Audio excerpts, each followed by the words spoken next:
Dub, thanks for the grub. Alright,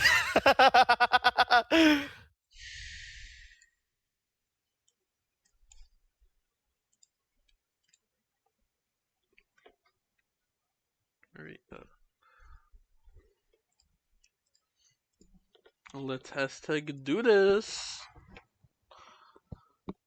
Yes, sir.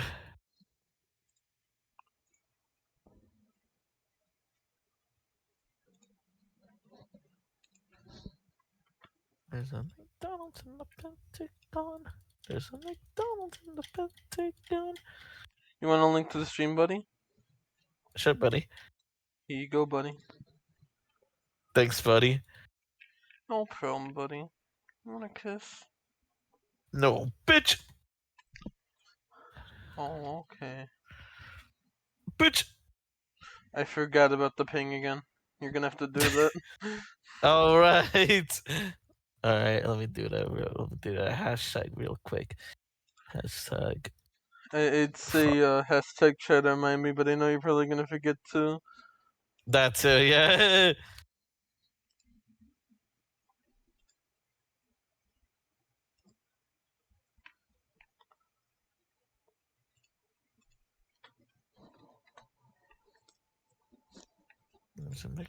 I have genuinely no idea what that's about. Hashtag me neither.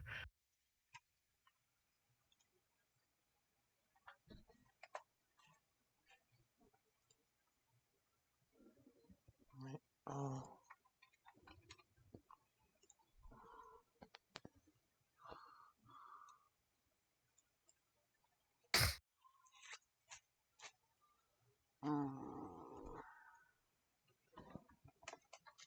Also, I don't know if it's hashtag me, but the hashtag title hasn't changed. What the hell? Oh, now the hashtag changed. Can't fucking. But it's still hashtag 117. Hold on, it's not letting me see the title. Come on. I want to see the title. I want to see the stream title. You will not see the title. Okay.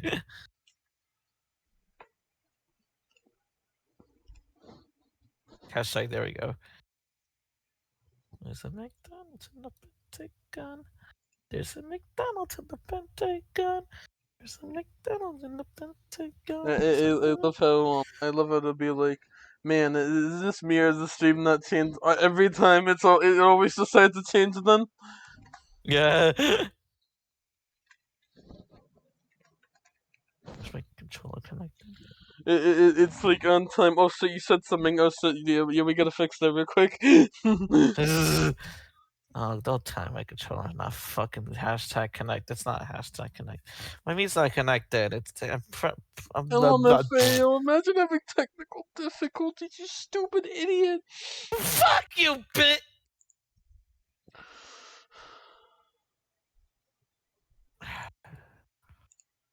So if it's gonna hashtag give me Bluetooth problems again, I want to go with my wired one.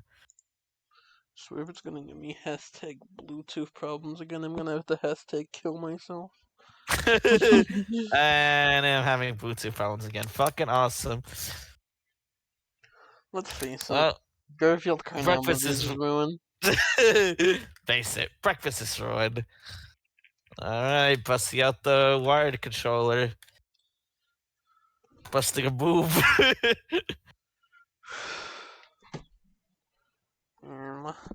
Busting a nut. Oh! The fuck? The fuck you say to me, little shit? I'm gonna come. Alright, there we go. Alright, it's connected. Yes, sir, it is.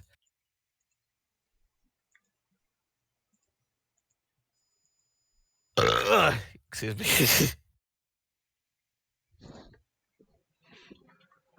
Hand up on the hashtag Garfield. Hashtag same. Hashtag Kart. Hashtag album reviews.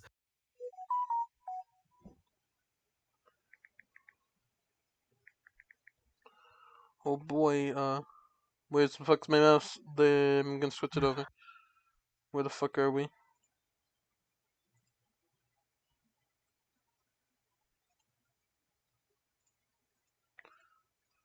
Rubber Dub Dub, thanks for the crab. Why am I hashtag blushing? Why are you blushing, bitch?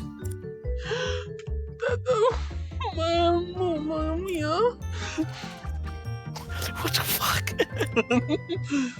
What was that? What? Fucking scared me. I'm gonna hashtag pretend that I didn't hashtag hear that. You don't want to hear the No, no, no, no, no, no, no, no. I'm good. I'm good.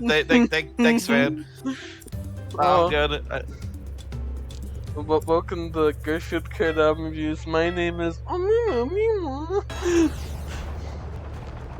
Yeah, this is episode 118. Yeah. And last episode. We did the hashtag bi-monthly. Yes, sir.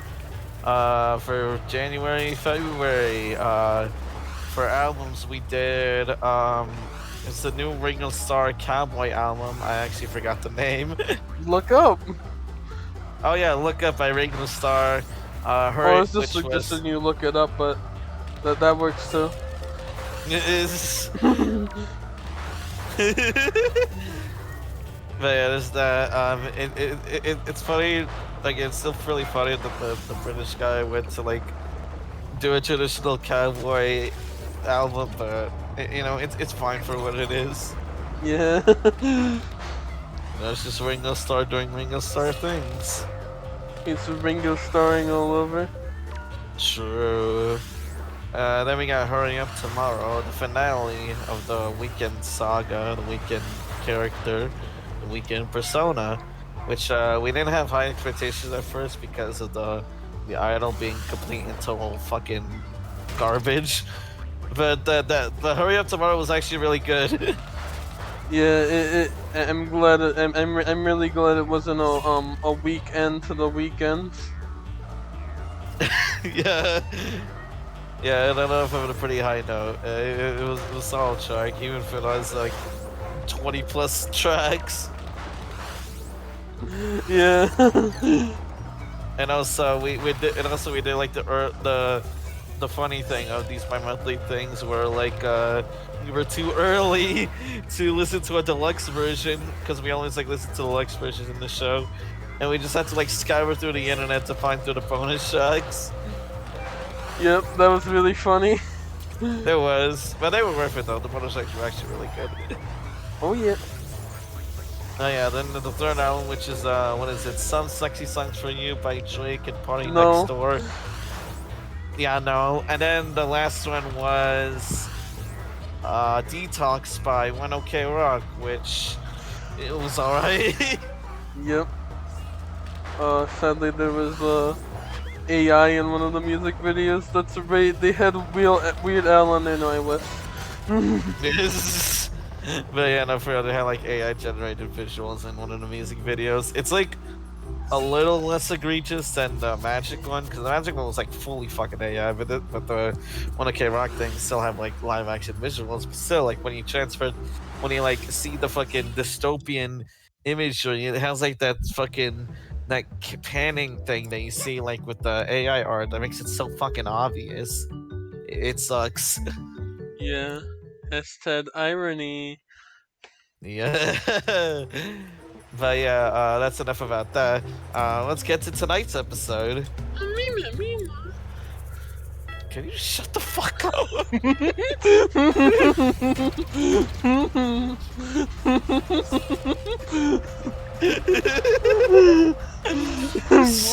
Bro is so genuinely offended at the noise. Bro has a visceral hatred toward the specific noise. It got so visceral. You get so visceral by just me. Yeah. But yeah, tonight's we're talking about contemporary Christian music. Yeah. Yeah, for the first time ever, I believe. Yep, I looked for the album list and I didn't see any other contemporary Christian albums on there. Yeah, the closest we got to like it's like religious adjacent. Yeah, Just like Christian some songs from the themes. week. Yeah, like Kendrick Lamar. We got some songs from the weekend that has like Yeah, metaphors funny about religion. timing. Yeah, and then yeah, you got Modest Mouse, who just like not just which is like how about how Isaac Rock is not religious, but yeah. Yeah, there's also some. There's actually probably more atheist songs than religious songs. Hashtag whoops. Hashtag whoops. We're just not religious. We're not religious people. Yeah. But let's see if this album can chant. Spoiler alert, no. I don't know. We'll see. Yeah, today we're talking about Why do I Almost keep There. falling into the water? Today we're talking about Almost There by MercyMe.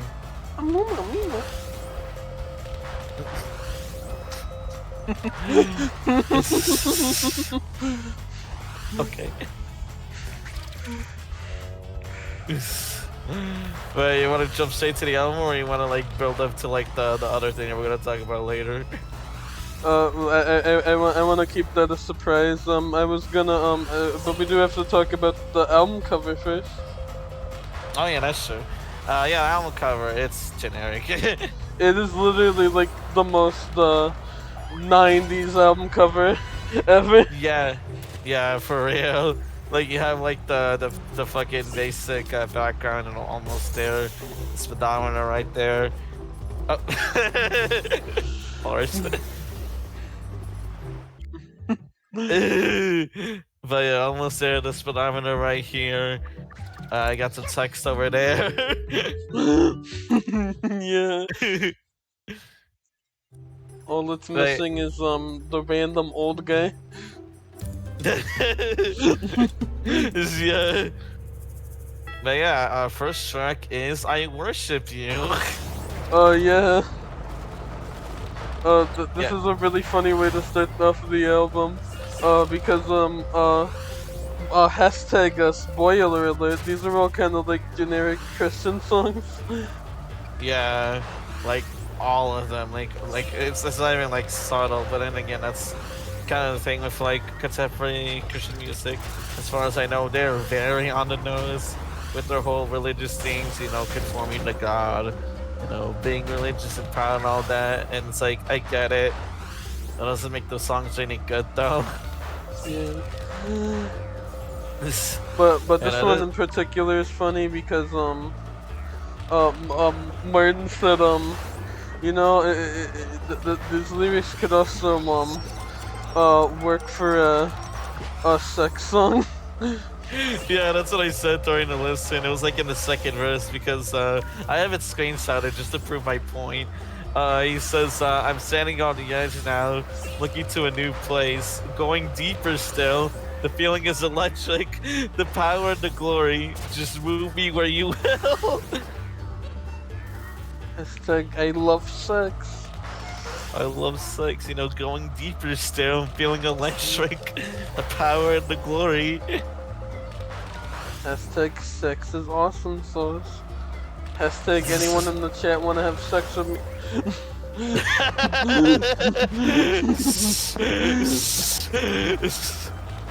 Other than that, it's like again like very, very boring. Yeah.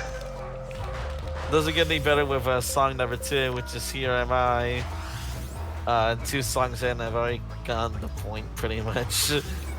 Yeah, this one's kind of funny though because it's like, oh man, look at all these people out there. Imagine they don't know they need Jesus in their life. Yeah. I just remember that now. Yeah, that's what it's basically about. Just like I remember it's just like one of the well, I don't know if it's the first or second verse, but it was just like, man, look at this guy saying he's 9 to 5 with his head down low, you know, feeling like life sucks. All he needs is Jesus. It's so goofy. That's what's always so goofy about like Christian people in general. I'm gonna go on a ramble for a bit. No boy.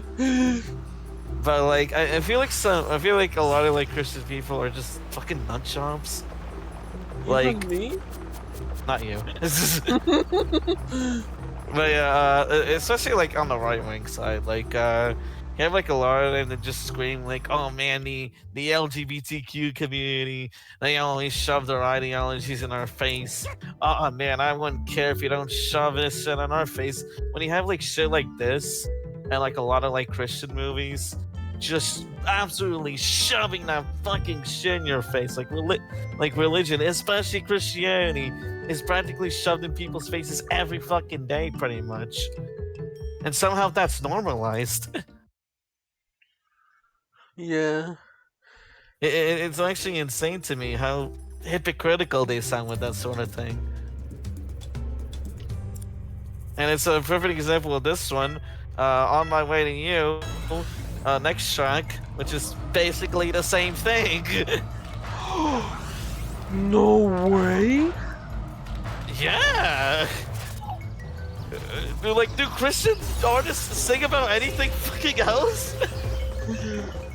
I feel like there'd be like it's kind of sad because it feels like I feel like a lot of interesting stuff could happen. I just like talking about like personal actual experiences. Yeah. But it's like everything just boils down to the same thing. Oh man, you just need Jesus in your life. You need God, but it's just like not everyone believes that. And that's okay. Yeah, it's like what am I supposed to hashtag say? Yeah.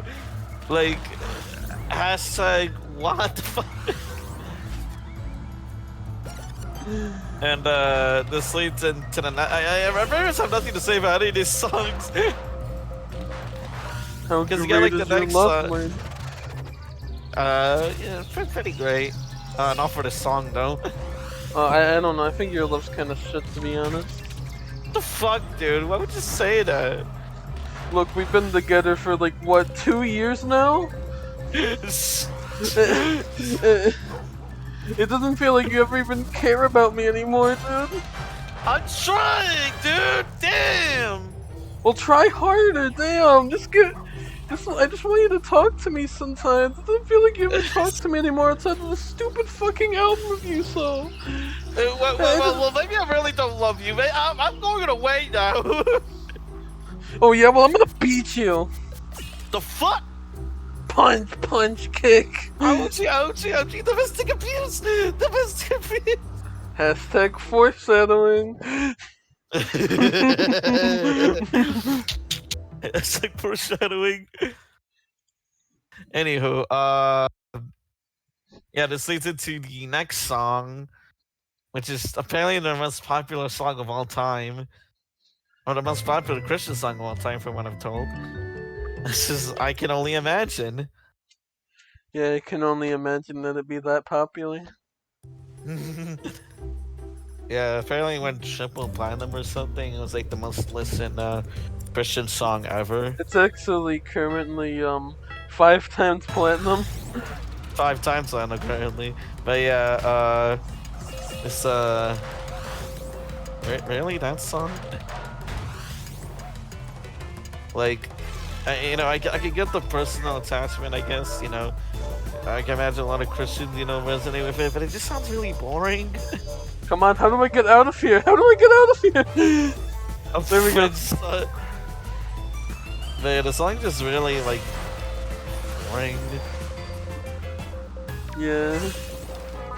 Like, if what was said was true about, like, being really popular, then Christians sound like the lamest music taste ever. Yeah. Just a bunch of, like, insanely, like, preachy fucking, mopey songs about like, you know, how everyone has their problems and the only way to solve them is through the word of the God. Cause that's the only way to solve their problems. Ever. Yep, that's true, 100% true. Yep. Big Mom Smells was right.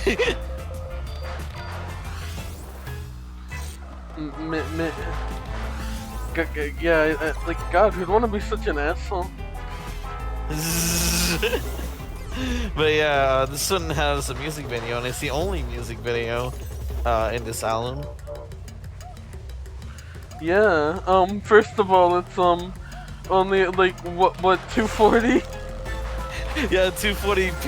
It was released in 2008, so like, it's in like box 240p quality. Yeah, it's so funny. You can just see every single pixel from that music video. It's hilarious. Also, why was Odie clinging on for dear life to that wall? Odie just really likes that wall. He likes that wall. He likes that wall.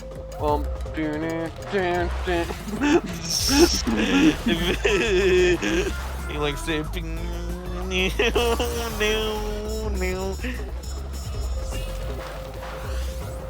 But yeah, despite like the funny quality, it's still like a pretty boring music video as a whole. Yeah, it's like really a deep music video type thing. We've been over that before. We just talked about Lucas Scream like a month ago. Yeah, we did the song and dance before it. I don't think there's much worth repeating over and over. But it is It's a music video. If there's a what you're imagining as a music video right now, you're probably not that far off. Yeah. Excuse me.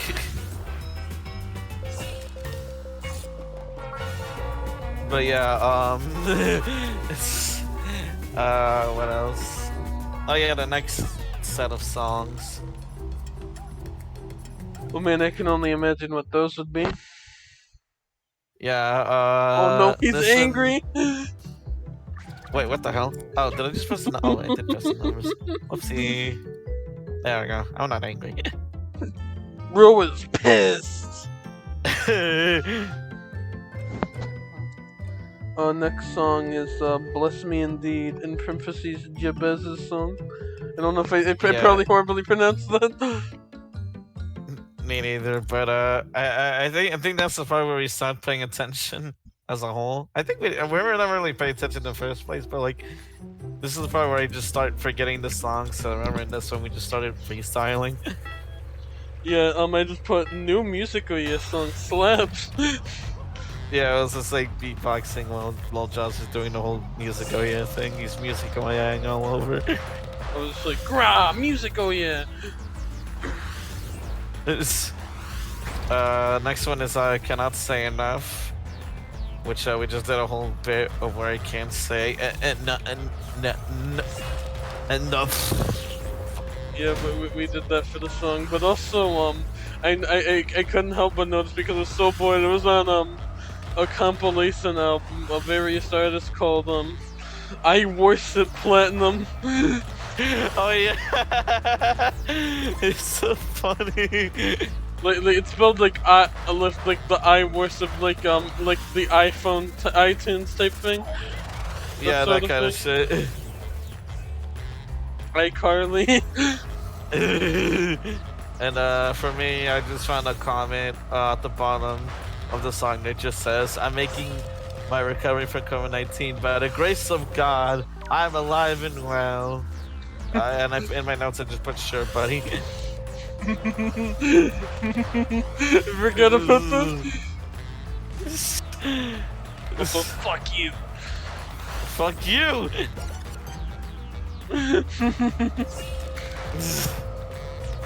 But yeah, then you got House of God. I forgot about that one, honestly. That was I put this is where Martin put said that during it we were talking. He said he liked playing with me, and I was like, bro, what do you mean by that? I was like talking about a video game. I was talking about a fucking video game. It was a video game. It was a fucking video game. Sir. I was talking about the context of playing with. No, he was talking about playing with my wiener. That's true. No, it was a video game. It was a fucking video game. Why'd you beat me? Because you know because you know it's true. See, he's like mad. He's trying to cover it up. He's trying to cover it up. Laugh at the stupid liberal. Man, fuck you. No, he literally played with me, dude. No, it wasn't a video game. Oh yeah, he played with me in Minecraft. In Minecraft. But yeah, then you got a call to worship. We freestyle on top of that too. Yeah, this one, this is a specifically remember a song where I went to go eat a burger, but there's a microchip and it turned me woke and into a girl. It was pretty emotional, honestly. True. Honestly, I had tears falling out of my eyes when I made that. Hey, then you gotta fall down. All I put is yup. I said, can we get to the funny part already? Oh boy, that's gonna be funny in a moment. Yes, sir. And and then after that, it's Enyo. Yeah, which I said at first when it first started. Oh boy, can we have another accidental sex song? Yeah, all he put there was me when I stick my dick in me when I stick my my weenie so they put.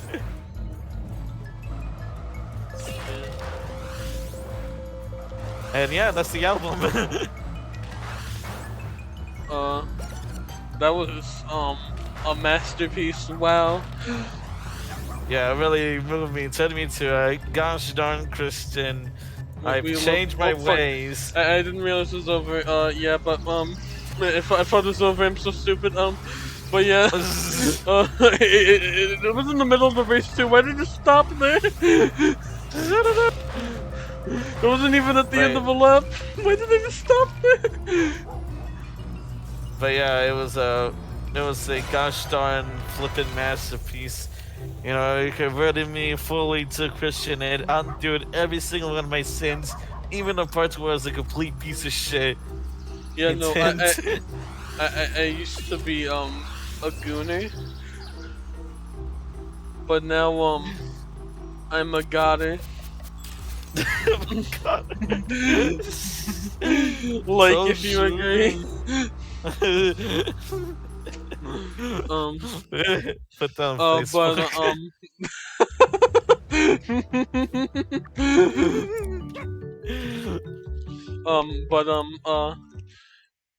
Yeah, we're gonna have to switch this. I don't think we're I think we're gonna have to switch doing this to the Bible game now album reviews. Yeah. You know, we're totally like converted now. You know, it's such a deep and powerful album. Even though we were just sitting about it for the past 20 minutes. No, we weren't. Oh no, we were singing Spaces, yeah. What the fuck? Why did somebody just do it? We just magnetized, what the hell? Hashtag awesome. But yeah, no, being real for now, this is really boring. Christian music was a lot more boring than I thought. I hashtag expected it, but it's hashtag still kind of depressingly boring. Yeah. And oh but no, hey, what are we gonna do now? Yeah, we're only like 30 minutes. This is gonna be our shortest episode yet. Yeah. Okay. That's crazy. How that? But I don't want to stall it. Let's do the ranking. Yeah. Wait, but Josh, What? well, wasn't there a movie based on the most popular song?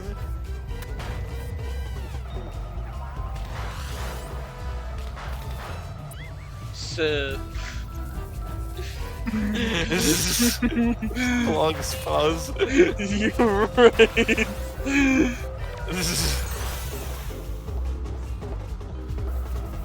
I think there is a movie. Oh my god, what's it called? It's called I Can Only Imagine. Oh, but yeah, surprise! We're also talking about the movie based on the popular hit from 2018. Yep, we wanted to do something a little hashtag different, hashtag switch it up a little. Yeah, we're diving into the whole album plus movie review kind of thing. Yeah, this is gonna happen every episode of the show now. We are always gonna do this now. Yeah. But not for real. So yeah, you want to tell the backstory about how you found out about this movie? Okay, so I just came down one night and I saw my parents watching that, so I decided to watch along, and it's like, what the hell is this? And I had to like tell, and I found out like the whole real band, real song, and I had the like stupid idea of like reviewing this album and then talking about the movie. Yeah.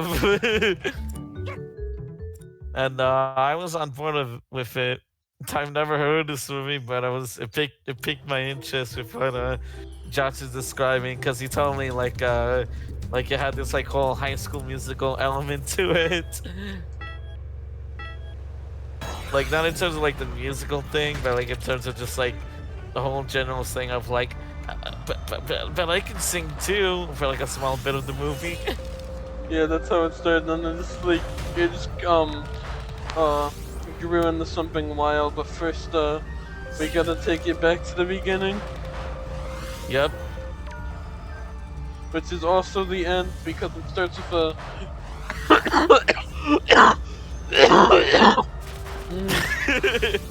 So Oh, I just swallowed the air. Oh, I just consumed oxygen, dude. no fucking way. That's wild. You should stop doing that. I should. But yeah, the movie basically starts off with like, But I need hashtag water. yeah, get some hashtag water.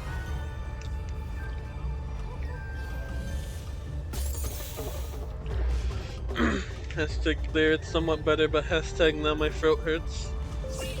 Hashtag damn. Hashtag I'll start the recap then. So yeah, since we watched the movie like an hour ago, like 2 hours ago, before this, I have like a somewhat fresh memory of it, but like I might forget some things. But basically, it starts off with like it already starts off with like them with bragging about, quote unquote, for lack of a better word, like bragging about the song, just being like, what, like I can only imagine is like a big massive hits. Hold on, I'm gonna grab something to hashtag relieve my throat. Okay. Okay. Okay. There's a McDonald's in the cat.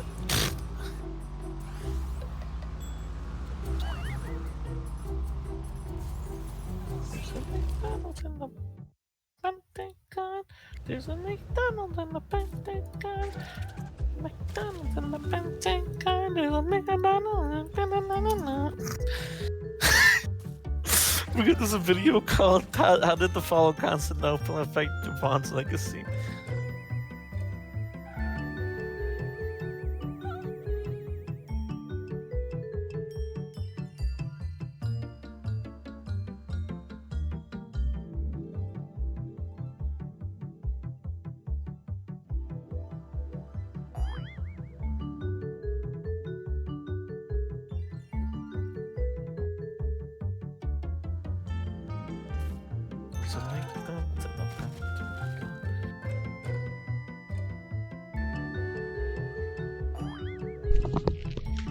Alright, I have a hashtag Ricola. Hashtag awesome.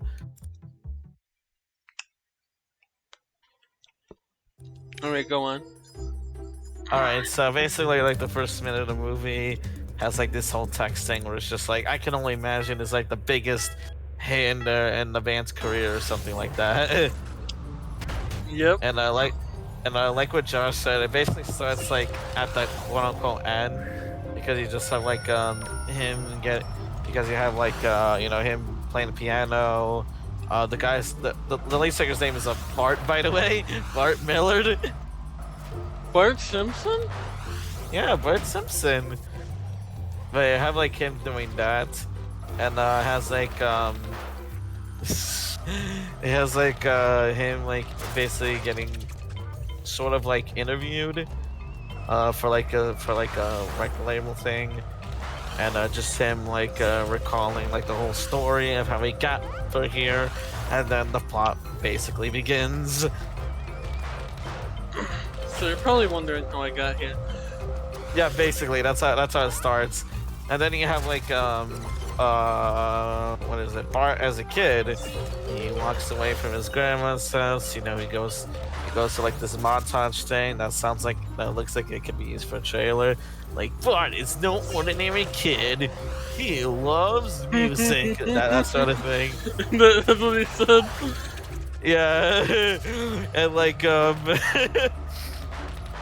you know, he gets the music, and then he goes back home to his parents' place, and his dad is burning stuff. Could he be an abusive father? Done. And whoops, it turns out he is. Yeah, so like it basically tries to tell like the story of like the lead singer of the band, like I said, Bart Millard, of MercyMe, just going through like his childhood and stuff, dealing with his abusive father, though it deals with it in such an insanely cliche and corny way. Yep. Like, it's almost kind of laughable in the way it deals with it. It doesn't seem realistic at all, especially since it's, you know, like a religious movie. Religious movies are like very infamously not subtle and just very in your face and on the nose. Yep, which this movie definitely is. Yeah, because you have like you know, his father being like, "You're not gonna amount to everything, son. You know, your dreams ain't gonna pay the bills." That's one of the lines he says. And just this whole like thing is just so overly played out, overly dramatic, very preachy in a way. Like, I don't know, it just doesn't sit right. Like, there's just no sense of groundedness in like the movie at all. It's not grounded, basically. Nope, it's not grounded in reality, which is funny. Yeah. Considering it's supposed to be about real life. And Yeah. It doesn't feel very real. Yeah. And I get it's like a dramatization and all, but there should be some like, you know, elements where you do feel like it's grounded, but most of it's just like emotional drama here and there 100% of the time. There's like barely any moments where it just feels like, oh yeah, they definitely like act this way, or they would say that. No, it's just some shit like always playing out for drama and all that shit, and you just kind of get that throughout basically the whole fucking movie. Yep, it's awesome. Yep. Sauce. Yeah, and it doesn't get better when you get to like the next day after in the background in Bart's bed you hear like his dad being abusive to his mom, you know, hitting her and all that crap. So like the next morning Bart gets awoken by his mother. They go on an adventure, quote unquote, and basically she drops him off to a camp, like a summer camp, I think. Just a camp, or a Christian camp actually, I remember. Yep, a Christian Not just any. camp. Yeah, And well, first of all, I want to say this movie set in scientific because of course it fucking is. Yeah, you love it. Yeah. Anywho, but yeah, he meets this girl called Shannon, and the way they establish their love is just it's the funniest way possible. It again reinforces my point that this movie just does not feel grounded in reality. Even if it is just an over dramatization of his life. You have like the scene in the cafeteria where Shannon and and Bart were sitting, and then Shannon and then Shannon's like a little bit of a feelings for Bart. She's kind of nervous to show it, all that crap, and she gets called to like do some cleaning, to do some kitchen stuff, and then ooh, she gets she bumps into some kid. To some other kid, everything spills all over, including her journal.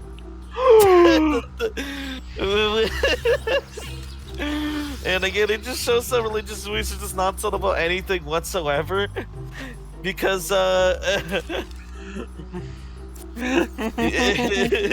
because in the fucking journal, it just says like in big fucking letters, I love Bill, I love Bart Millard, like just in big ass writing.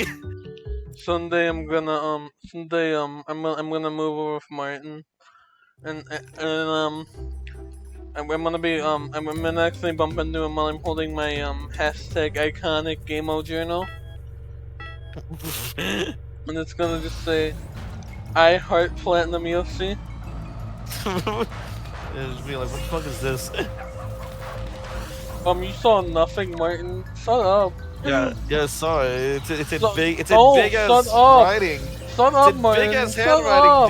dude. How would I not see it? Dude. Fuck.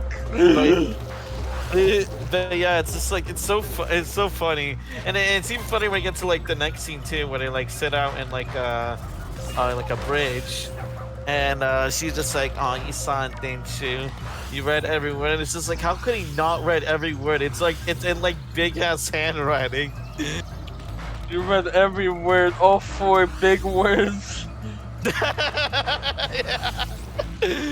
But yeah, then they start to kindle, they start to fall in love, because that's what they do, and Hashtag relatable.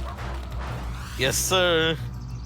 But yeah, then you have you got like after the Christian camp is settled and they all go home, Bart goes home, but he sees a moving truck, and he pieces together that his mom is like fucking running away, is like moving out, because his father is a piece of shit, and he just starts to mope around, just like, oh man, where did it all go wrong? He didn't say it out loud, but that's what I imagine is going through his head. Where did I go wrong? It's not like I abused her or something. I honestly, I do the same thing when that totally happens to me. Oh, I just said it myself. Yeah, but yeah, so yeah, the movie then fast forwards to high school, where he tries to be a football player because that's what his dad wanted to be, because his dad's a piece of shit. Yep. And he still has his girlfriend there, where it's just, I forgot what he said first, but he's just like, what is it, like hi babe or hi honey or something like that? I don't remember. It was something like that, one of those two, and then she responding like, "Oh, that's so corny." And it's like, that's ironic coming from a religious docudrama. Yeah. And and basically long story short, the whole football thing didn't work out for him, because at some point he gets injured. And Ouchie. wasn't able to walk. Yeah, you got a big ouchie in the football field and wasn't able to walk for God knows how long. And The next thing you know, it became John Locke. yeah, he's in the wheelchair. But yeah, his dad was obviously like emotionally neglectful about it because bad fucking father and all that crap. And then you have like his friends from school just all around. They notice other clubs and they thought one of them was lame. But then you notice, oh my gosh, the Glee Club, that doesn't look lame. And he's like, oh my god, the Glee Club, and then he falls off his wheelchair. It somehow didn't land. Like it's meant to be funny, but like it just did not land at all. And I said, man, they should have done that in one of the John Locke's flashbacks. True. But yeah, then he like decides to go to like this choir class where like the people where like he gets very questioned by the teacher and he even gets made fun of by the students, but just like I don't get it. It's like, why the students too? You're in a fucking choir class. What importance do you have? What, do you hate disabled people? I mean, then again, it is the 90s. I know. I hate disabled people. No, I'm kidding.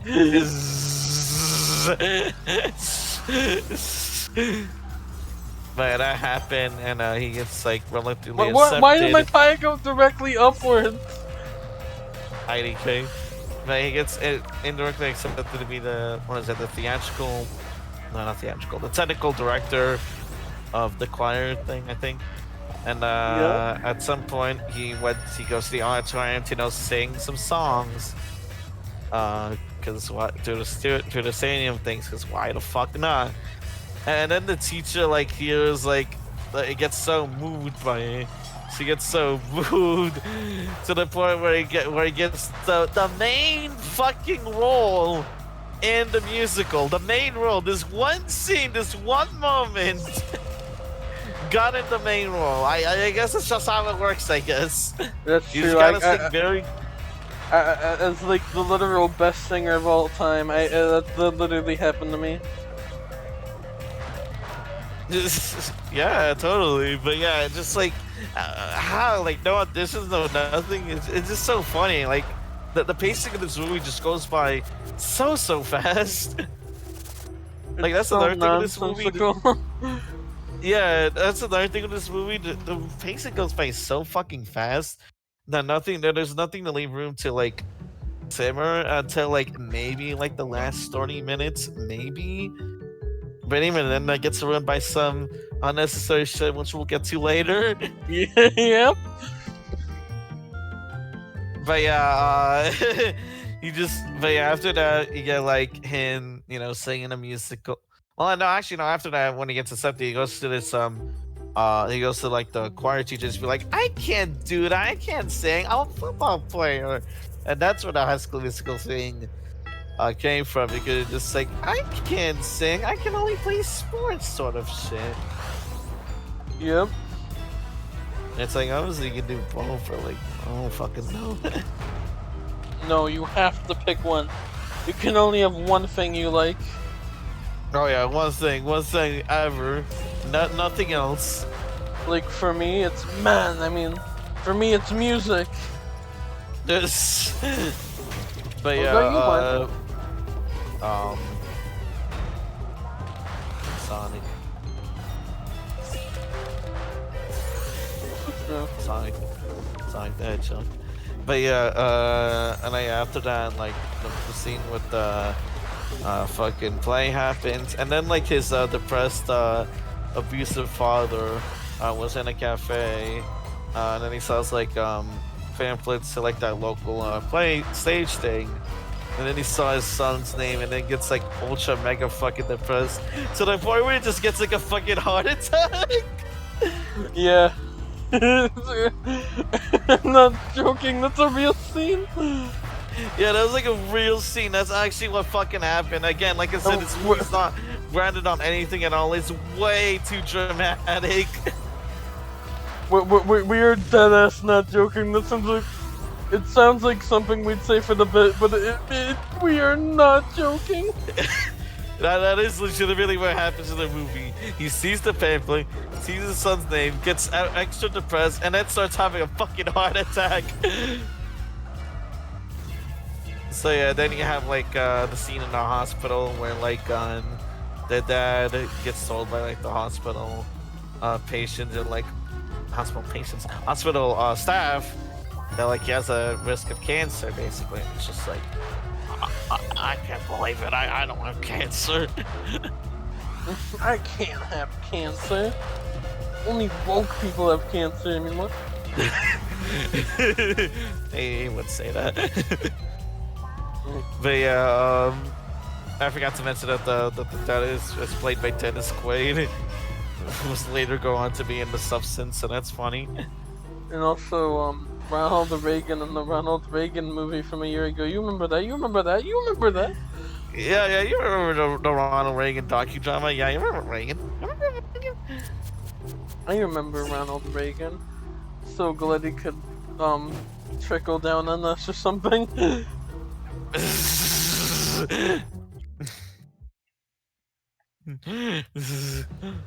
But yeah, what else? Yeah, then he like tries to like angrily confront his son about like the whole singing thing, but then gets stopped by because he has a girlfriend. And one of the lines of the movie I remember is just like, what is it like? He's like, "Oh man, how could a pretty girl like you get with someone like him?" That's legitimately what he says. I'm gonna say that to Martin when he gets a bitch. Martin's What the bitch when he gets a bitch. What the flip? But like this whole thing is just like, no cancer of mine ain't gonna stop me. I'm gonna show that pipsqueak. And you know, they get into a semi-heated argument. And yeah, that's about the end of that scene. Oh yeah, the girlfriend did try to ask like what's wrong with the dad, but like since she's not a family member, hospital staff couldn't tell her.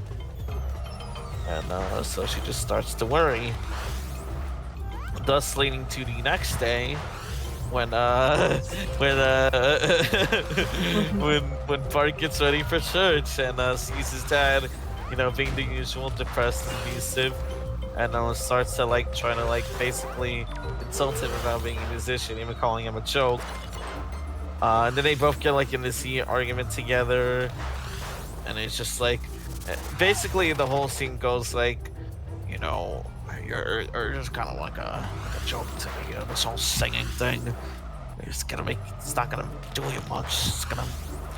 It's gonna leave you in shambles here. And then what is it? What's his name again? Bart. It's just like you can't tell me.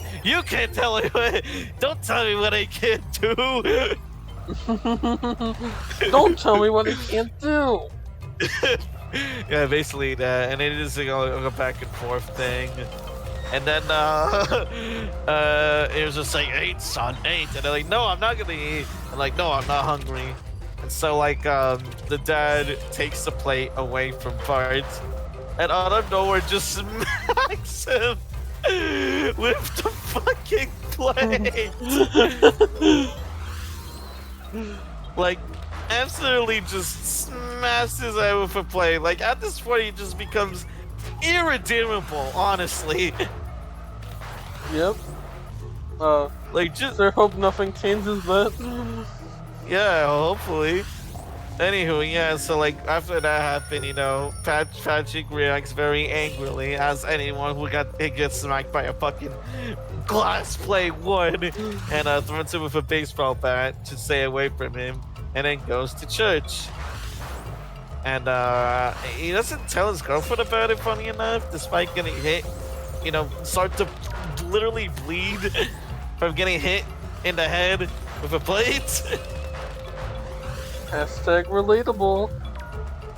But yeah, that's kind of like this whole thing now, where it's just like Bart just decided to just like not tell his girlfriend, not tell Shannon, not tell Shannon about like this whole abuse thing, because I guess he was like trying to hide it, which doesn't sound bad on paper, but the way he's handling it is really fucking bad.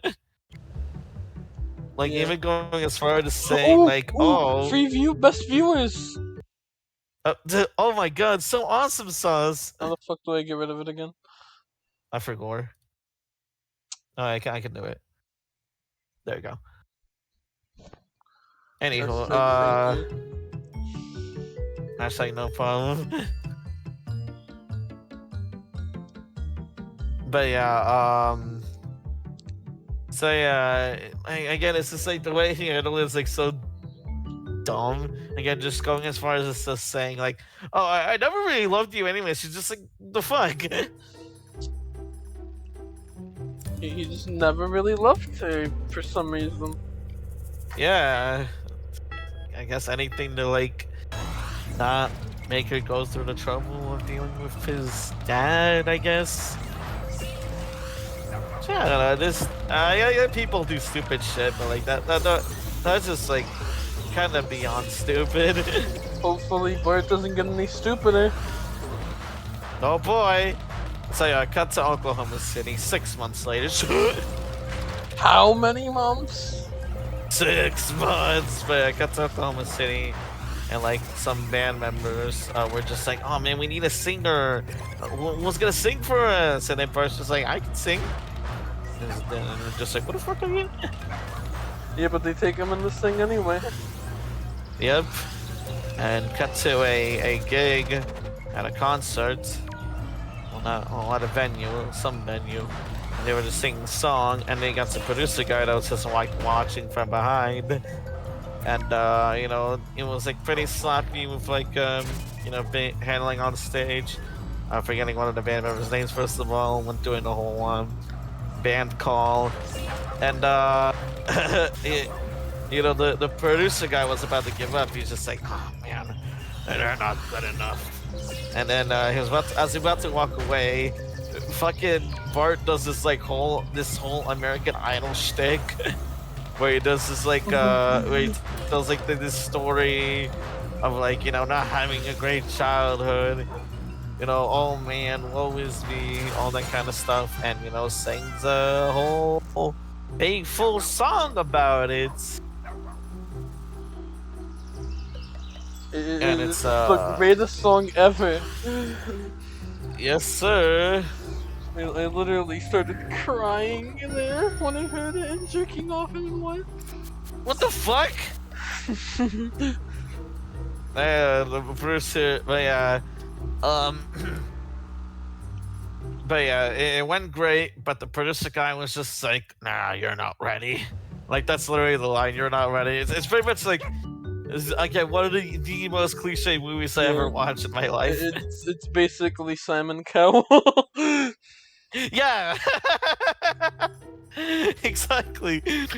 And it's like, you know, they go back and forth about like trying to strike a deal, and then like and like the producer guy reluctantly joins in on the band. But first of all, Bart suddenly wants to get Shannon back to like go on this road trip with her, even though half a year ago he pushed her away. So like, what the fuck? And he did it like the stupidest way possible. He like acted like as the police when ringing her the fucking I guess it's her dorm. She's usually college, but yeah. Hashtag wild. Hashtag where the fuck did you do that? Hashtag it could have been better options. So he tried to do that, but obviously it failed because Shannon was just like, yeah, you pushed me away from me. Why would I want to join you, basically? And he's just like, I don't know, it'll be fun. And then Shannon was just like, that's it? You want to have fun? What are you on, man? And then she just, you know, leaves. She should.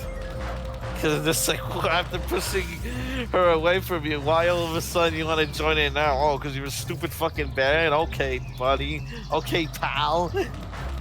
Oh, buddy, oh, pal. So yeah, then they do like this whole montage thing where they write some banger songs. Yeah, and these are literally the greatest songs of all time, dude. They're so good. Yeah, I love the part where they say we hate the homosexuals. That's a real song. No, I'm joking on that part, but Yeah.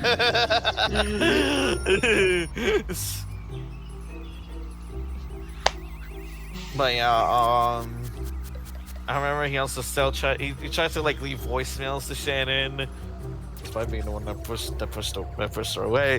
But then the producer guy was just like, "Hey, we're gonna like file labels from you.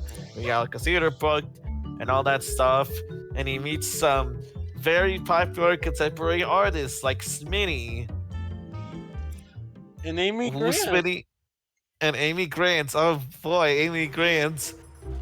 She's in the movie. Well, sort of. She's played by a different actress, but the way they like do the shots of her is just so funny. Like they linger on with her and Bart longer than it needs to be. It's so funny, like it's romantic pairing, but it's fucking not. They don't get together or anything. Yeah, obviously, but it's just so funny the way they're shot. It's just again like what John said, romantic pairing. They just linger on for like just a second or two. A second or two too long. Yeah, it's literally like how me and Martin appear in this one. What the fuck? What? What the fuck? What? What? What am I supposed to say to that? What did I say? Why are you confused? Anyways, so yeah, we don't know who Smitty or Amy Grant is. Don't worry, we really don't either. But apparently they're like other contemporary Christian artists. Yeah, this is. Hashtag awesome. Oh yeah, they played this gig in front of all these like labels in front of this whole group of people, and it seemed like it went well. But they're like waiting on the producer guy and the label guys to like finish the conversation. But Bart gets a little too impatient, and like a fucking dumbass, just decides to run into them, being nosy during the whole conversation, and then just gives like this stern talking of the fucking century. It's almost comical the way they dealt with it in this movie, honestly. Like, why the fuck did he do that? He could have been fine. Yeah, and like they're all just like, you're just not good enough, Bart. You know, there's a lot of talent out here. You just don't really have it. And then all the rest you will not pass to the next round of American Idol. Yeah, and everyone else just like chimes in and agrees, but then Bart gets like flashbacks of his father because his father basically said the same thing. You're supposed to feel bad for him, even though he just kind of like barged into the fucking conversation without real rhyme or reason, and just seems like and just can't take criticism because he couldn't let go of his father's past to grow and change as a person. He's abused, guys. Yeah, well, so am I. Yeah. But yeah, it's just like it's just so weird. Like they're supposed to get you on his side, but I can't help but see him as incredibly selfish here because it's just like, especially when he gets to the part afterwards where he just decides to just fucking yell at like the whole band, just gets mad all of a sudden, and like even the producer guys like say they're like, oh yeah, that bar like blew the whole thing because you know he just decided to like barge in. Real rhyme or reason, just like decides to get he just talks back to like the producers and all that shit. Just like, no, you're wrong, you're all wrong. Just like all this shit. It's like that's not how you handle it. No, that's exactly how you handle it. I can confirm. I'm literally the music guy. That's literally do that exactly. Trust me, it'll work out perfectly. Yeah, totally. It's not like, you know, it went bad for Bart. No.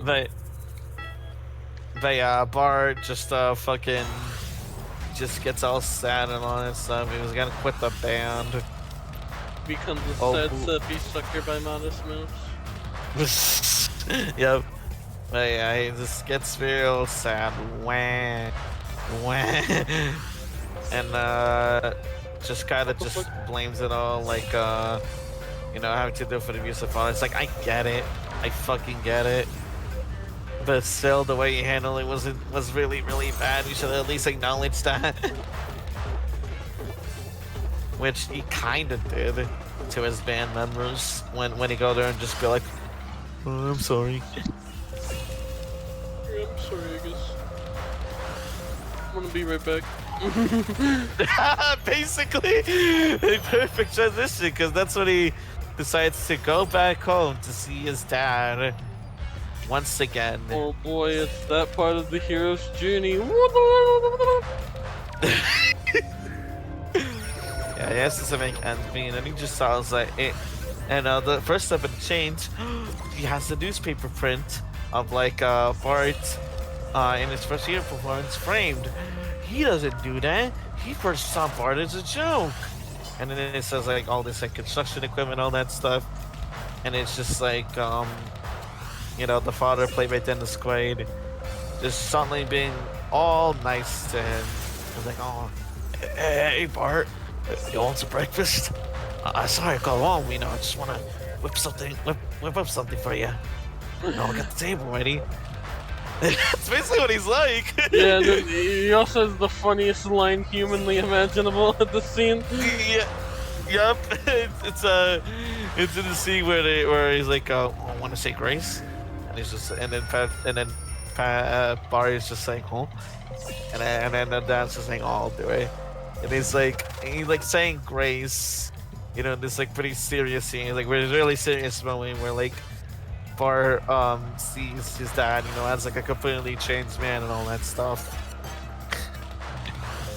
And during grace, this is the exact words of the movie. He says, "Rub-a-dub-dubs, thanks for the grub." Yeah, he says that during Greece. That's real. That's actually real. It is so funny. It just took me away from any. It just took me away from the scene immediately. It's such a stupid fucking line. I was like anticipating it too. Because I specifically remember that when I first watched it. Yeah. It's crazy fucking line. But yeah, just So yeah, then you have like the dad just like trying to like convince, you know, Bart that he's basically a chained man. I mean, he does seem very chained, but Bart doesn't see him that way. Like just being like, oh man, I'm just trying to like, you know, do what's best for you now, Bart. And Bart's just like, well, what the fuck, man? I remember you abused me, man. It's just like, well, yeah, I'm just regretting it. I cried too when I beat you off so bad you have to sleep on your stomach because it hurt so much. Yeah, well, I cried too, Dad, because of the pain. That's what he said, by the way. Beautiful writing. Yeah, beautiful writing. Telling you some shit you see in a goddamn Lifetime movie. Nope. Mm-mm. Nuh-uh. Nuh-uh. Nuh-uh. But yeah, basically, what we're getting at with the scene is that the Dennis Quaid father turned to Christianity and just completely changed him up as a person. Amen. Just undid all of the abuse that he did, even smashing his fucking son with a goddamn plate. Amen. God bless. And it was Jesus. all like this, and it was all like the span of half a year. Like, wouldn't this show like take longer? Especially since it's years and years and years of abuse, years and years and years of just traumatizing your entire family, just years of all this shit. Having like even to the point where like your wife fucking leaves you, and he just changed all of that in half a year. Yep. I call that bluff. Like, get it? It's for the movie. It's to make things dramatic. But sometimes you just kind of want to stick to reality sometimes. Like, honestly, if you want to tell like a pretty dramatic story, there's got to be some layers, some balance between, you know, drama and groundedness to really stick to the viewers. ones that don't have like this are not very easily manipulated by anything emotional. Ones that can see and connect in a deep emotional level, other than God found me and now I'm a changed person, something like that. Something to make this movie a little bit more meaningful, other than, oh man, Christianity saved me. Other than that, Yeah, they could be like lost. yeah. But yeah, oh fuck, I thought the race was over.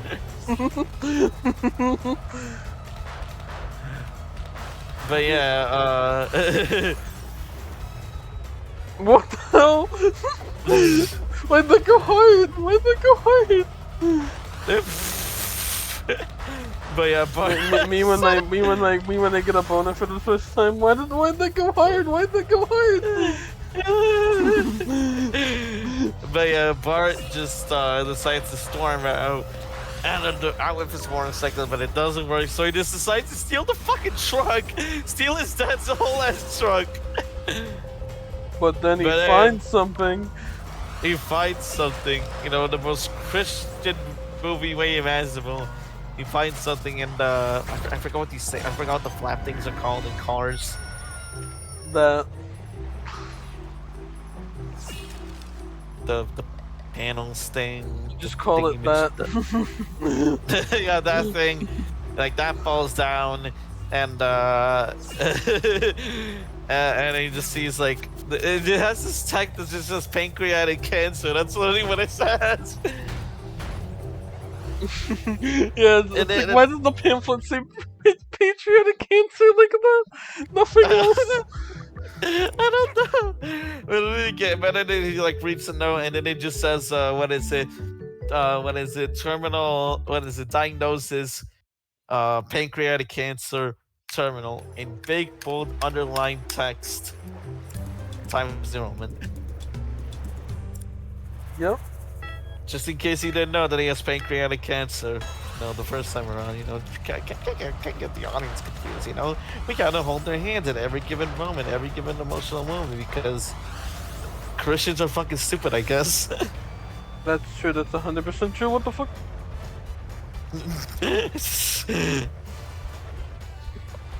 But yeah, so yeah, now that Bart knows that his dad is basically fucking dying. Oh, he's like, I didn't know that, man. Here, let me help you out. Yeah, basically. And just goes through this whole montage. Like, he starts to forgive his father, even going back to, like, his journal, when he was in camp. Going back to a memory where you have, like, a youth pastor just being like, alright, guys, write down, God, today I'll forgive blank. And it was like blank for years, but then as an emotional sting point, he writes his dad. Dude, what? Yeah. That just happens. Yeah, so that was the thing. That just happened. He rekindled his father very quickly after years and years of emotional and physical abuse. Because that's how it really happens. Yep, because that can be undone. Power of God. That's true, that's 100% true. Oh fuck, that's not the end of the race! I just saw that! I just wanted to burst into the sun, into like the sky at the end, and then they just... then I realized that she leapt free! Like, wait, what? But yeah, afterwards, he's basically on his deathbed. Essentially being like, son, it took me until dying and finding God. But it was a real piece of shit to you. I've listened to you on the radio a whole lot. And, son, your songs are kind of bangers, Just great shit, man.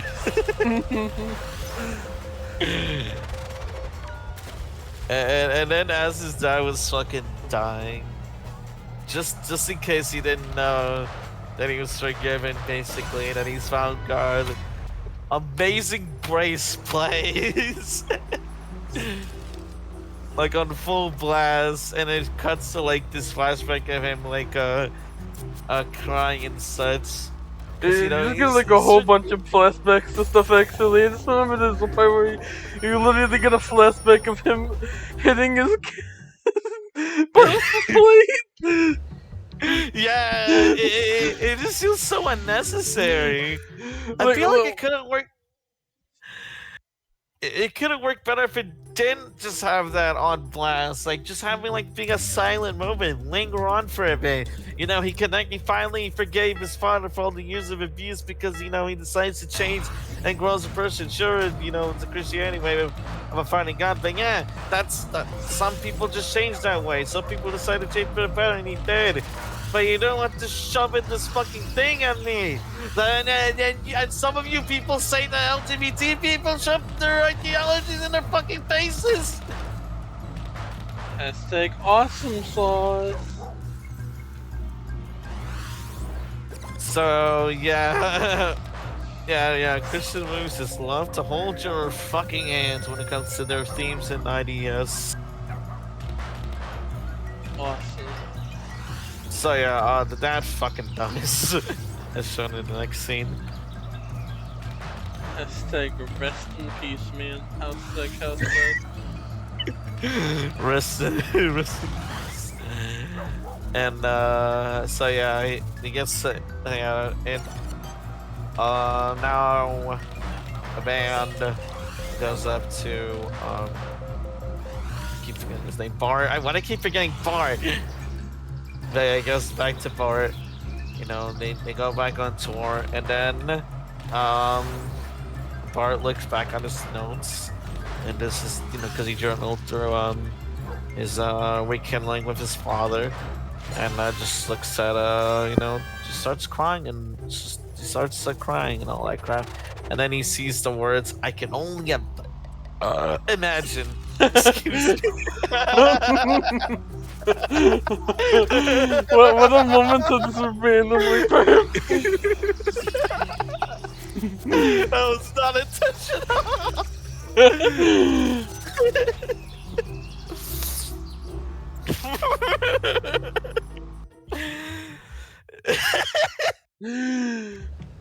Anywho, yeah, so oh, excuse me. Okay, my throat's really hating me. Oh my god, no, it's been to him. So yeah, he he gets to the name of the movie. I can only imagine. And then he gets inspired because all of the past journal entries that just have imagine. I can only imagine. I can only imagine. And that inspires him to start a band called Imagine Dragons. Yeah. No, yeah, no, it just inspires him to write that I Can Only Imagine song because that's what the movie's about.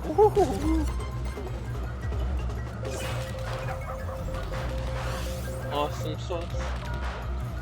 This is and then this is the part of the movie where the film gets very self-congratulatory about itself, or at least when it comes to the band. Because it just gets to the part where basically the last half of the movie, where the last parts of the movie are just about how some people in the contemporary Christian music scene are just they love this track, they love it, they want to promote it everywhere. This one song just absolutely resonated with it. They just adore it. It's wonderful. It's amazing. Shit like that, Yeah, it's just that good of a song. You just need to hear it, even though we didn't really like it that much on your list. But yeah. Yeah, it's you gotta listen to it, even though we bragged about it, saying how much it's boring. But yeah, you just gotta listen to it. You just have to be there. Oh yeah, it starts with the producer getting the tape mailed to him, and he just listens to it and he just loves it, like I said. And then Bart gets a call from Amy Grant, and he thought it was a prank call at first, and he just like starts to panic. And that's where we get back to the start of the film, where he gets like interviewed by her as well as some other people, like some other lady I forgot the name of, I guess. But yeah, you know, going back to the beginning, basically, and he tries to call Shannon again. He voicemails her again. I guess he just doesn't give up, but maybe it works in the end. Hint, hint. Yep. And what else? So back to the beginning of the film, and it's just like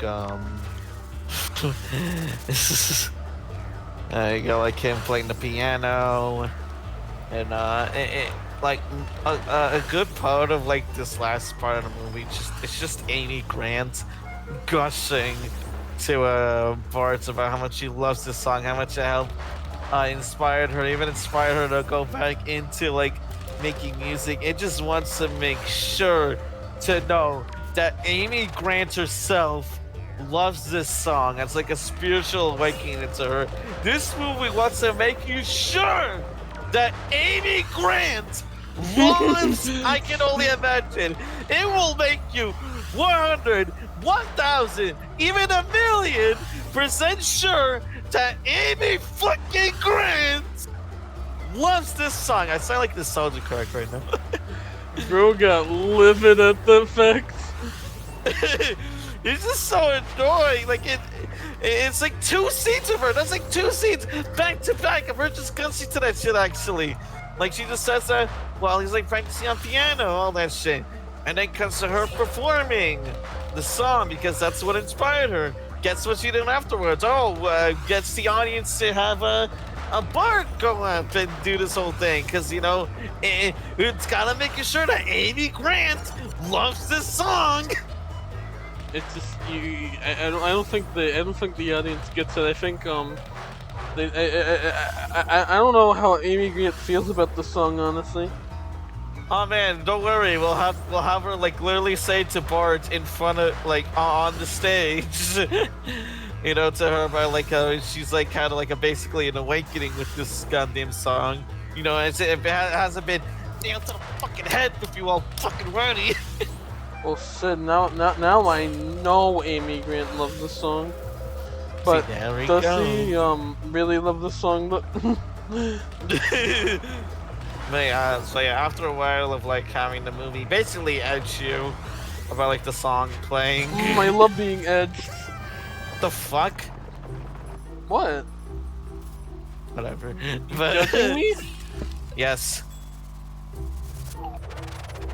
That's Anyways. cool, dude. Kink shaming on Garfield Kart album reviews? Anyways.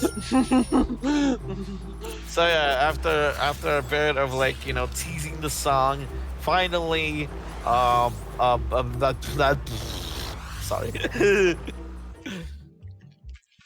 But finally he sings the song to the audience, and it's very clearly just the studio version just laid on top of the fucking footage. Yep. It's incredibly funny. But yeah, it just just had the song playing for like the whole thing. It's like the whole fucking song basically, and it cuts to like an imaginary. It cuts to like a blue version of the stage. Where you have Can like we make I made a blue version of this, by the way. Why though? Let me check.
I don't know if the 2 minutes are up, but God damn it.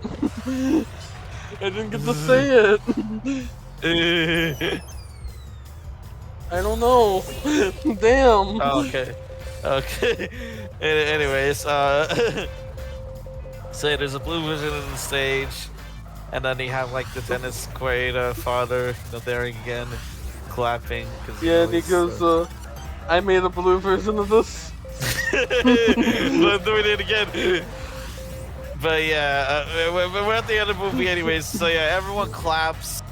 And oh, what a coincidence, Shannon was there too! No way! Yes, you saw it, and they rekindled, obviously, as all and then these they kind of started movies kissing and making out. Well, not really, they just hugged it I out. know, It was I know, like, I was oh, I kidding. love you. I know, I know, just want to add to it.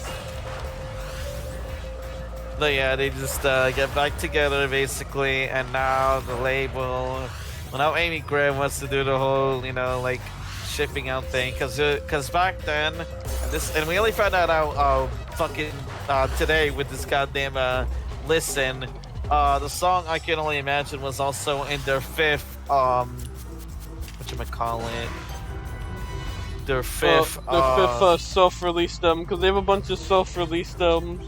We almost had a bit of a mix-up there. Cause we saw I saw when the album first was it was on the Worsted project, and then I see it's on this album here. And like, what the fuck? Oh, it's on both because this is the first studio album. And it's like, we decided to look at this because we figured it'd be more fair to look at their studio album. And it was really boring.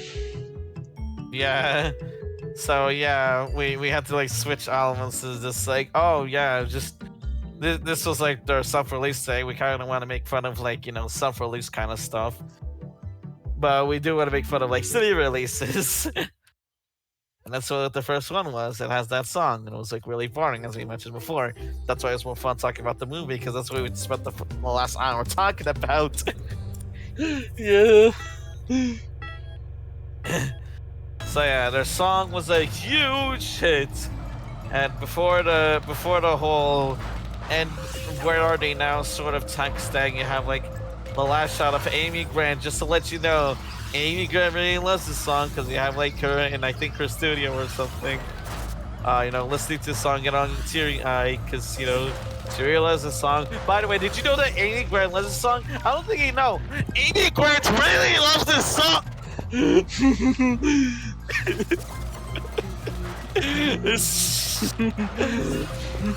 And yeah, the movie ends with them making this whole where are they now sort of saying, Bart and Shannon got married. The song was a huge hit, got triple platinum by the time when the movie's released, and what Josh said, got 5-time platinum as of now, 2025.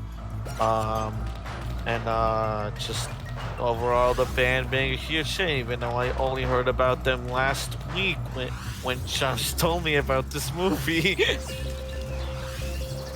But then again, I'm not into contemporary Christian music because I'm not a Christian myself, nor am I religious, so I'm not familiar with the whole genre. Therefore, I do not connect with this movie. And bada bing, bada boom, this movie's bad. Awesome song. But before we talk about our thoughts on the movie and just wrapping up this whole episode as a whole, I want to mention the funniest fucking thing we found out during the credits. Yeah, so mine said to catch up on what they're doing nowadays, what the real Brad Millers do. Bart Miller, fuck. See, I'm telling you, man, it's just weird to get that mixed up. But yeah, he decided to check up on that, and lo and behold, we see a post by them saying that that they're in the studio working on new music as well as a sequel to to this movie apparently.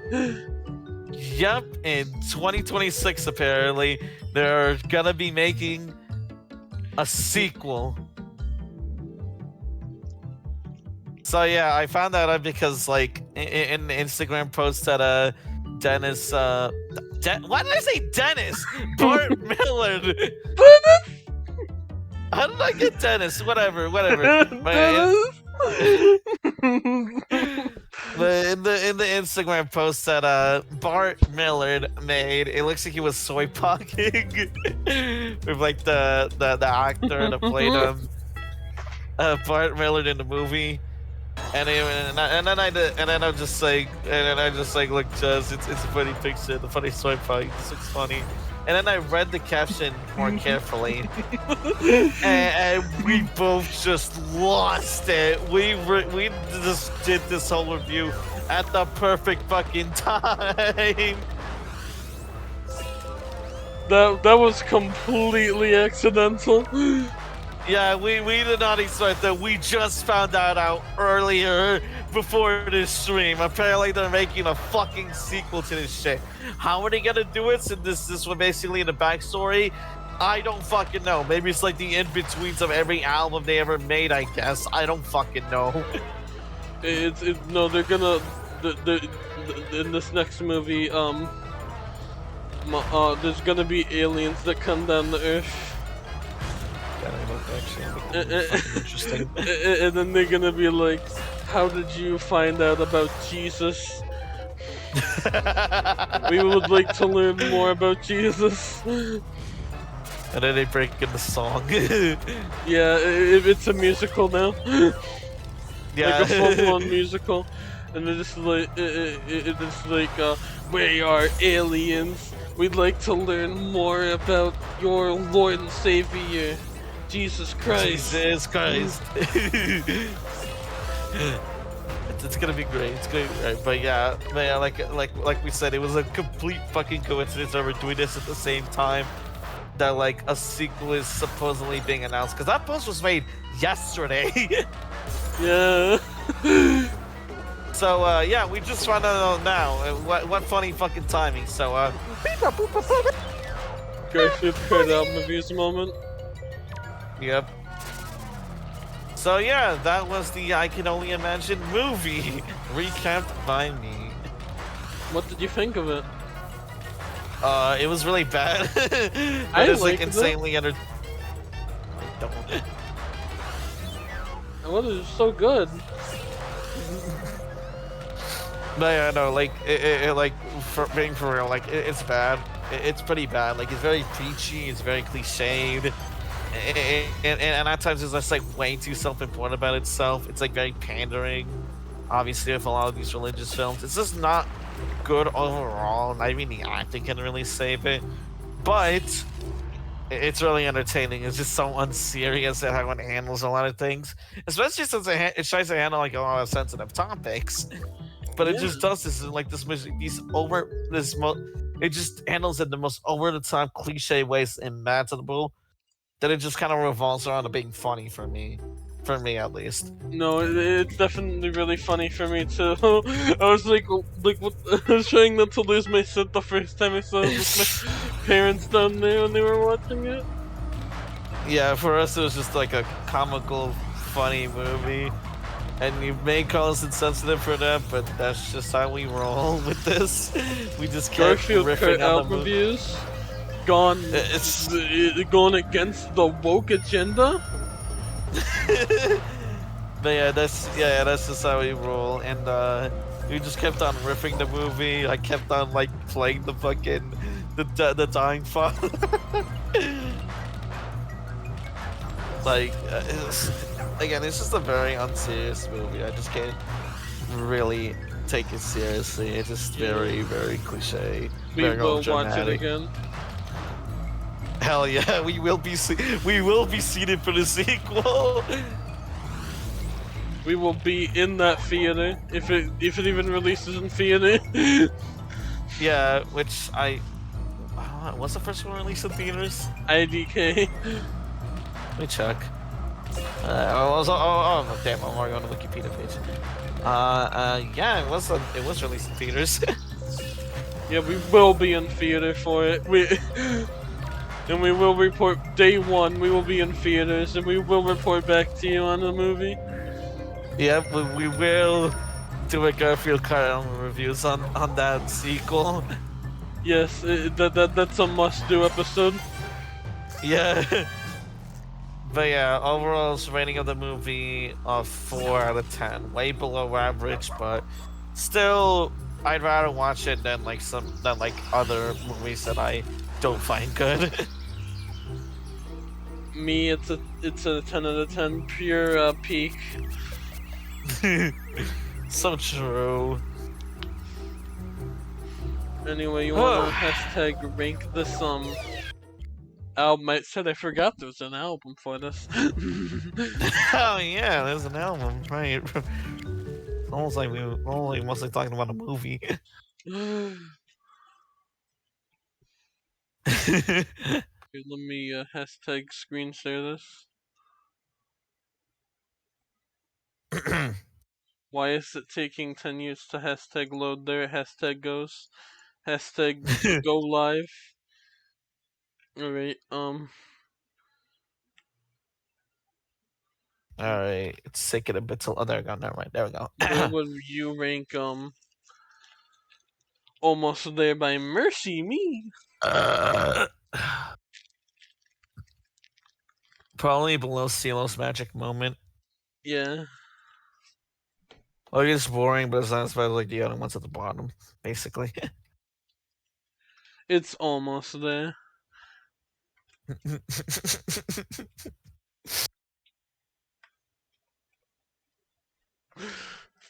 Alright, oh fuck. Alright, Martin, Oh alright, no, make this is sure, like you're seated down, you don't make sure you don't have anything that you could, like, break or dangerous next to you. No sharp objects, no, like, rope to hang yourself with, no nothing. No gun. No no weapons or gun. anything. You're also gonna have to pad the edge of my glasses so I don't know jam Yeah, myself that's in the true. That's throat. true. That's true. I do that to do that. Hold on. Let me see your glasses real quick. Oh, okay, fine. Here you go. All right. Yeah. The padding noises. Padding noises. Okay. There we uh, go. all right. Can't forget my cyanide pill. Oh, nope. Nice. Taking that. Uh, Fuck. Okay. Yes. Second of the month. Mother. Yep. What do we got next? What were you thinking of doing? I have no fucking idea. So left we got the debut album. What the fuck's it called? Touch Up. We got we got the sticks, which is the one after Eureka. Which and then you got very good bad thing, which is for a lot of people considered the start of modern Mother. Go very good bath thing. I didn't get to say them all, but okay. Yeah. Yeah, I know there's no culture, but I wanna save like the debut album as like one of the very last. All right. Like Next. maybe second last. Maybe I'll have no culture be last. All right. Next time on Garfield Kart album reviews, we are gonna be talking about a very good bad thing. It's gonna Yep. be very good. bad thing. Mm. So true. Oh yeah, that's about it. See ya.